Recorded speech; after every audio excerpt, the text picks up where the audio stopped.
اللہ اکبر اللہ اکبر لا الہ الا اللہ اللہ اکبر وللہ الحمد اللہ اکبر کبیرا والحمد للہ کثیرا وسبحان اللہ بکرة وأصیلا. نحمده ونصلي على رسوله الكريم اما بعد فاعوذ بالله من الشيطان الرجيم. بسم الله الرحمن الرحيم. رب اشرح لي صدري ويسر لي امري واحلل عقدة من لساني يفقهوا قولي. رب زدني علما. اللهم ارزقنا اخلاص. الہی آمین. علامات قیامت الجزء الثالث، تیسرا حصہ، الملاحم، جنگیں. ویسے اس طرح کی جنگیں جو میدان میں جا کر لڑی جاتی ہیں یا روبرو جا کر لڑی جاتی ہیں وہ عورتوں کا ٹاپک نہیں ہوتی ہیں، اس لیے عورتیں اس میں اتنا حصہ بھی نہیں ڈالتی ہیں، اور عورتیں مستثنیٰ بھی ہیں جنگوں میں شامل ہونے کے لیے. لیکن وہ عورتیں جو مجاہد جنتی ہیں وہ پسندیدہ ہیں، کیونکہ ایک ماں ہی مجاہد پیدا کر سکتی ہے اور تیار کر سکتی ہے، جو جا کے میدان میں اترے گا، کفار کا مقابلہ کرے گا اور اسلام کو ترقی دے گا. تو یقینی طور پر ہم خواتین ہونے کی حیثیت سے بظاہر تو جنگوں میں شامل نہیں ہوتی ہیں، لیکن ایسی نسلیں ضرور تیار کر سکتی ہیں جو ان جنگوں میں شامل ہو کر کفار کو شکست دیں اور دین کو سربلندی عطا فرمائیں. یہ نیت اگر انشاءاللہ آپ رکھیں گے تو آپ کو یہ ساری چیزیں سمجھ بھی آئیں گی. جو 1400 سال سے جنگیں ہوئیں، ہوتی آئیں، ہو رہی ہیں اور آگے ہوتی رہیں گی، تو اس میں ہمارا کہاں حصہ ڈل سکتا ہے، اس جگہ پر ہمیں یعنی آپ کو اور مجھے اور ہر سننے والے کو اس میں شامل کرنا ہے خود کو، تاکہ ہم اپنے آپ کو اس میں تلاش کر سکیں. پھر شروع کرتے ہیں. مسئلہ نمبر 117 رسول اکرم صلی اللہ علیہ وسلم نے مسلمانوں کے ہاتھوں جزیرۃ العرب، ایران، روم اور دجال کے مغلوب ہونے کی پیش گوئی فرمائی. مغلوب یعنی یہ ساری اقوام غالب آ جائیں گی اور مسلمان فاتح ہوں گے، مسلمانوں کو فتح حاصل ہو جائے گی ان تمام اقوام کے خلاف. کون کون سی؟ جزیرۃ العرب، ایران، روم اور دجال. حدیث کا مطالعہ کرتے ہیں. مسلم کی حدیث ہے. حضرت نافع بن عتبہ رضی اللہ عنہ فرماتے ہیں رسول اللہ صلی اللہ علیہ وسلم نے فرمایا، تم لوگ جزیرۃ العرب کی لوگوں سے جہاد کرو گے اور اللہ اسے فتح کر دے گا. پھر ایران سے جہاد کرو گے، اللہ اسے بھی تمہارے ہاتھوں فتح کر دے گا.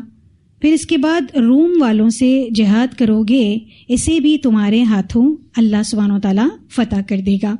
پھر تم دجال سے جہاد کرو گے، اللہ اسے بھی فتح کر دے گا. اسے مسلم نے روایت کیا ہے. یہ 4 جگہیں یا 4 اقوام ہیں جس کا ذکر فرمایا نبی صلی اللہ علیہ وسلم نے.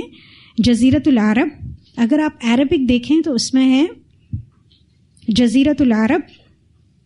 پھر دوسرا ہے فارس، جس میں آپ کے پاس ترجمے میں دیا ہوا ہے ایران نمبر 2 پر. پھر ہے روم اور اس کے بعد ہے دجال. یہ 4 بڑے سمجھ لیں کہ مقابلے ہوں گے. ویسے تو بہت سارے مقابلوں کے بعد یہ جگہیں فتح میں کچھ آ چکی ہیں اور کچھ آئیں گی. ایک اور حدیث پڑھ لیتے ہیں، پھر انشاءاللہ اس کو ڈیپلی ہم اس کی اسٹڈی کریں گے. اگلی حدیث ہے. حضرت ابو ہریرہ رضی اللہ عنہ کہتے ہیں رسول اللہ صلی اللہ علیہ وسلم نے فرمایا، ایران کا بادشاہ کسرا مر چکا ہے. ایران کا بادشاہ، یہ جو پیچھے فارس کی بات آئی ہے نا، جتنے بھی ایران میں بادشاہ آتے تھے ان سب کا لقب کسرا ہوتا تھا. تو نبی صلی اللہ علیہ وسلم ان کے بارے میں فرما رہے ہیں ایران کا بادشاہ کسرا مر چکا ہے، اب اس کے بعد کوئی کسرا نہ ہوگا. اور جب قیصر روم کا بادشاہ مر جائے گا، یعنی روم کا بادشاہ جب بھی اس تخت پر بیٹھتا تھا تو اس کو لقب ملتا تھا قیصر. تو قیصر و کسریٰ آپ نے سنا ہوگا. یہ دونوں بادشاہوں کے لقب ہوا کرتے تھے جو کہ فارس اور روم کے القاب تھے. اور جب قیصر یعنی روم کا بادشاہ مر جائے گا تو اس کے بعد کوئی قیصر نہیں ہوگا. اس اللہ کی قسم جس کے ہاتھ میں میری جان ہے، تم لوگ ان دونوں ملکوں کے خزانے یعنی یہی روم اور فارس کے خزانے اللہ کی راہ میں خرچ کرو گے. اسے مسلم نے روایت کیا ہے. یعنی مسلمان ان جگہوں کو فتح تو کریں گے ہی، اس کے بعد جو ان کو یہ خزانے ملیں گے وہ اپنی ذات پر خرچ کرنے کے بجائے اللہ کی راہ میں خرچ کریں گے. تو یہ پوائنٹ ہمارے لیے بہت امپورٹنٹ ہے کہ ہمارے پاس اگر کوئی مال غنیمت آتا ہے جنگوں کی صورت میں تو اپنی ضروریات تو پوری کرنی ہی ہیں، لیکن اس میں سے ایک حصہ ایسے ضرور مختص رکھنا ہے جو آگے دین اسلام کو غالب کرنے کے لیے ایک بڑی اماؤنٹ جو چاہیے ہوتی ہے وہ ضرور الگ کرنی ہے.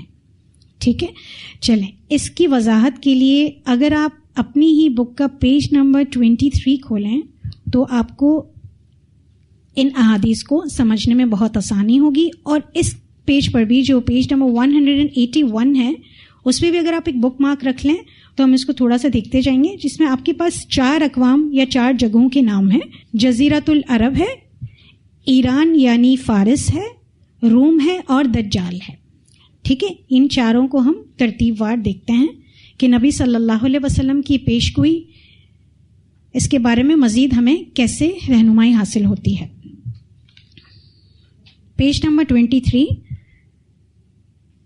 رسول اللہ صلی اللہ علیہ وسلم نے جس طرح دوسرے فتنوں کے بارے میں امت کو آگاہ فرمایا، اسی طرح بعض جنگوں کے بارے میں بھی پیش گوئیاں فرمائی ہیں. یعنی آپ صلی اللہ علیہ وسلم نے پیچھے ہم نے جتنے بھی فتنے پڑھے وہ بھی احادیث سے ہی ثابت تھے، اور صرف انہی پر اختتام نہیں کیا، جو جنگیں ہوں گی ان کے بارے میں بھی پیش گوئی نبی صلی اللہ علیہ وسلم کی زبان اطہر سے ہمیں ملتی ہے. یہ بات تو واضح ہے کہ امت محمدیہ صلی اللہ علیہ وسلم کا سب سے پہلا جہاد سرور عالم حضرت محمد مصطفیٰ صلی اللہ علیہ وسلم کی قیادت میں مشرکین مکہ کے خلاف میدان بدر میں لڑا گیا. آپ سب جانتے ہیں کہ سب سے پہلا معرکہ بدر کا تھا جو نبی صلی اللہ علیہ وسلم کی زیر قیادت لڑا گیا تھا. اور سب سے آخری جہاد سیدنا حضرت عیسیٰ علیہ السلام کی قیادت میں یہودیوں کے خلاف سرزمین فلسطین میں لڑا جائے گا. اچھا، فلسطین کہاں ہے؟ پاکستان کے کہاں پر ہے؟ فلسطین کہاں پر ہے؟ پاکستان سے کتنا دور ہے؟ چلیں سرچ کر کے آئیے گا. ٹھیک ہے نا. اب ظاہر آخری معرکہ ہونا ہے سرزمین فلسطین میں، تو یہ ہم بھی تو ایک مسلم ملک ہے نا، تو ہم سے کتنا ڈسٹینس ہے، اس میں پھر ہمارا کیا آؤٹ پٹ ہوگا یہ ہمیں دیکھنا ہے. ٹھیک ہے، چلیں آگے بڑھتے ہیں. معرکہ بدر سے لے کر قتال دجال تک رسول اکرم صلی اللہ علیہ وسلم نے 4 اہم فتوحات کی پیش گوئی فرمائی. یعنی پہلا معرکہ جو بدر سے شروع ہوا ہے اور دجال کے قتل تک جتنا بھی معرکے ہیں اس میں سے 4 اہم فتوحات کی پیش گوئی فرمائی ہے. ویسے تو بہت ساری جنگیں ہوتی آ رہی ہیں اور آگے بھی ہوں گی، جس کا یہاں تفصیل سے ذکر ہو رہا ہے. آپ صلی اللہ علیہ وسلم کا ارشاد مبارک ہے، تم لوگ جزیرۃ العرب کے لوگوں سے جہاد کرو گے، اللہ تعالیٰ تمہارے ہاتھوں اس سے فتح کرے گا. یہ وہی حدیث ہے جو ہم نے ابھی پڑھی ہے. پھر تم اہل فارس کے خلاف جہاد کرو گے، اللہ تعالیٰ اسے بھی فتح کرے گا. پھر تم اہل روم کے خلاف جہاد کرو گے، اللہ اسے بھی فتح کر دے گا. پھر تم دجال کے خلاف جہاد کرو گے، اللہ تعالیٰ اسے بھی فتح کر دے گا. یہ مسلم کی حدیث ہے.